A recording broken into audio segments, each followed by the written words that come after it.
That was hard body. That was hard. Oh God. That was hard. Oh God.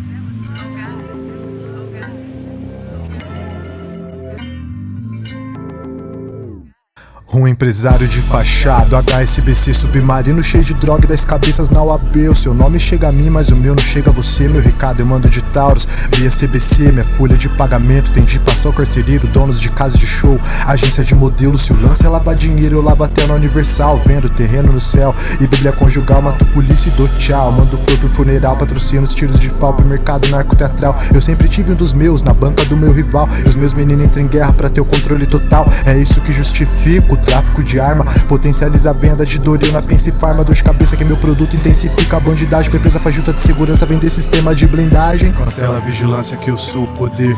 Avisa federal que eu sou o poder. Sou uma ameaça nacional porque eu sou o poder. Criminal poder, principal poder. Cancela a vigilância que eu sou o poder.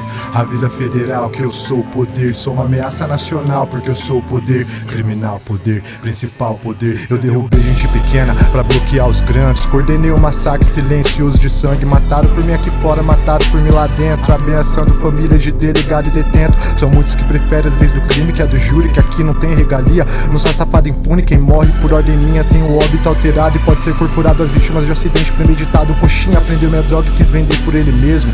Alterou o produto pra aumentar o lucro no peso. Fez o acerto com um moleque que era monóia. Pra eles vender o produto da boca junto com o pó royal por fora. Eu mandei meus meninos lá com as fardas fictícias. Ninguém ia desconfiar que eles não era polícia. O coxinha metida esperto já tinha alterado tudo. Eu fiz ele comer o bagulho porque eu no vento pó sujo. Torturado até dar os nomes de quem descolou o esquema. Sem proteção, a testemunha torramos no fogo. Mais um problema, grava uma confissão em vídeo em que ele jura amor ao tráfico. Renega a corporação e vira nosso espião tático. É claro que ele até pode vazar a informação nossa, mas a merda que ele mexe não é nem metade da fossa. Uma peça mais no meu